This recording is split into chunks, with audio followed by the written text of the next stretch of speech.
코로나19가 대유행하던 시절 일선 현장에서 연일 사투를 벌이던 의료 인력들의 모습은 국민들에게 큰 감동을 줬습니다. 하지만 상황이 안정되면서 당시 최전선에서 희생한 간호사들이 지금은 부당한 대우를 받고 있다. 이런 주장이 제기됐는데요. 어떤 상황인지 대한간호사협회 최훈화 정책전문위원과 얘기 나눠보겠습니다. 위원님 안녕하세요. 안녕하세요. 네. 자, 코로나19 재유행이 안정화되는 상황인데, 자, 이러면서요, 간호사들이 오히려 부당한 대우를 받고 있다, 이런 얘기가 나오고 있습니다. 코로나19가 한창 유행일 때 최전선에서 이제 고생을 했는데, 지금은 부당한 대우를 받고 있다. 이게 무슨 얘기인가요? 네, 지난 5월 정부가 코로나19 환자 감소하자 재정 축소를 위해서 병상 감축을 명령합니다. 예. 그러자 코로나19 전담병원 간호사들은 일단 잉여 인력 취급을 받게 되는 거죠. 병상이 감소하다 보니까 해서 기존 부서로 돌아가야 되는데 기존 부서에서는 이미 다른 인력이 근무를 하고 있기 때문에 돌아가지 못하고 매일 부서를 바꿔가면서 다른 부서, 인력이 부족한 부서로 도움을 주는 간호사가 되고 만 겁니다. 심지어 기존 부서로 복귀하지 못한 간호사 중 60% 이상이 개인의 의지와는 관계없이 일방적으로 가게 되고 또 무급휴직이나 공고사직 압박까지 받았다라는 응답이 있습니다. 예. 해서 코로나19 환자가 급증할 때 간호사들은 자신의 의지랑 관계없이 병원의 필요에 의해서 일방적으로 배치됐다가 환자가 감소하자 내가 근무했던 부서가 아닌 다른 병동에 도움을 주러 가는 파견 형태로 보내지는 상황입니다. 예.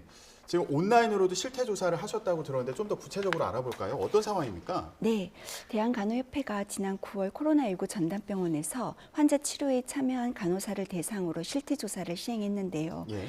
인력이 없는 타부서 배치나 그리고 여러 병동을 돌며 헬퍼 역할을 했다라는 응답이 전체 응답의 75%가 응답을 했습니다. 예. 그리고 이 헬퍼라는 거는 타부서, 즉 내가 신경외과 병동 경력 간호사인데 예. 코로나19 병동에서 근무를 한 후 거기 환자가 감소하자 갑자기 소아과, 내과, 정형외과 매일 다르게 그렇게 병동으로 배치가 되는 거죠. 이렇게 아침에 출근하면 오늘은 어디로 가라 이렇게 당일 배치되는 병동을 알게 되고 새로운 병동에 대한 어떤 사전 교육도 없이 이렇게 환자 간호 업무를 맡게 됐다는 응답이 70%였습니다. 타부서로 이제 배정을 받은 경우에 또 물어봤더니 그 응답이 지금 한 70%가 네. 예, 사전 나왔다. 교육도 없이 일방적으로 배치가 됐다. 지금 말씀을 들어보면 기존에 이제 오랫동안 일했던 그런 병동이 아니라 본인이 이제 기존에 일했던 병동이 아니라 갑자기 새로운 병동으로 이동을 하는 경우도 있고 네. 아니면 지금 말씀하신 것처럼 매일매일 이렇게 일하는 부서가 바뀌는 경우도 있고 네. 예, 그렇다는 거잖아요. 네, 그런 경우에 좀 우려되는 문제가 있습니까? 예, 실질적으로 대한간호협회에 대형병원 3년차 간호사라고 제보가 왔는데요. 예.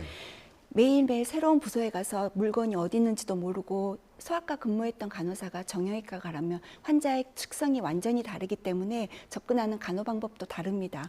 그럴 경우에 본인은 거기에 대한 제대로 트레이닝이 되지 않은 상황에서 본인이 새로운 업무를 하는 두려움도 있지만 예. 나의 작은 미숙함이 실수가 환자에게 악영향을 미칠까 그게 너무너무 두려웠고 그것 때문에 출근하는 게 너무 무서웠다라는 제보가 있었습니다. 예.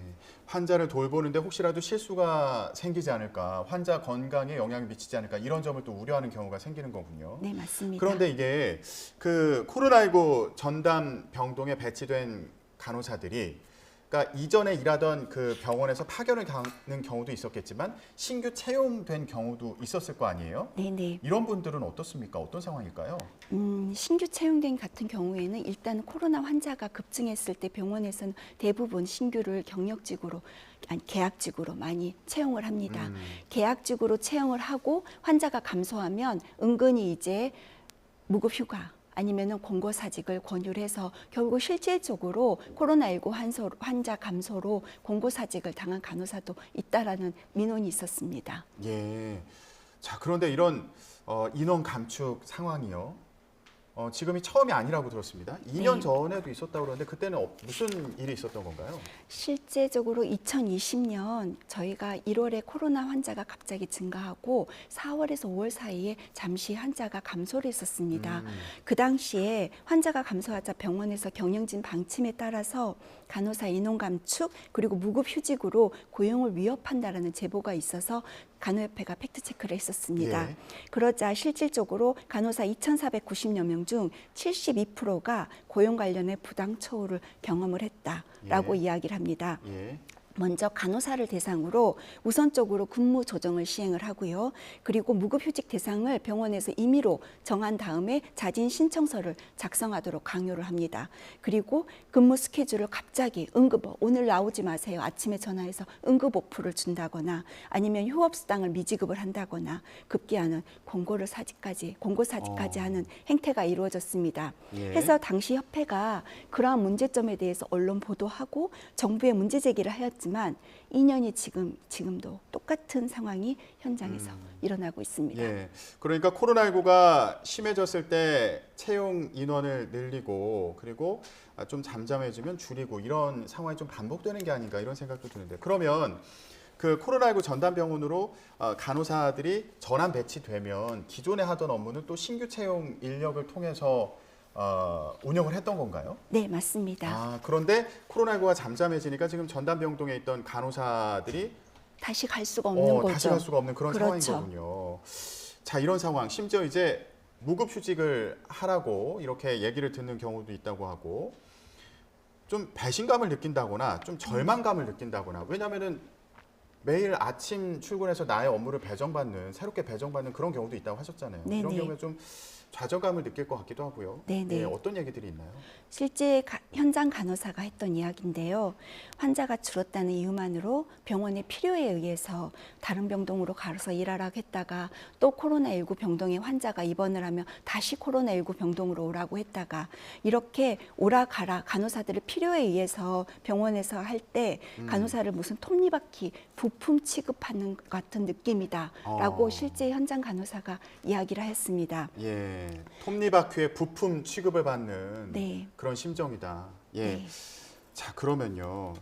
이거 뭐 개선할 수 있는 방법은 없을까요? 어떤 구상들이 좀 나오고 있습니까? 근본적으로 사실 의료법 제36조 제5호에는 의료기관 개설자는 의료인의 정원 기준을 준수해야 됩니다. 간호사의 정원 기준, 즉 환자당 간호사 확보 기준이 명시돼 있습니다. 예. 뿐만 아니라 건강보험에 간호사 배치 기준이라고 간호 등급이란 게 있습니다. 예. 간호사가 한 명이 담당하는 환자 수에 따라서 건강보험에서 가산이나 감산을 하는 건데요.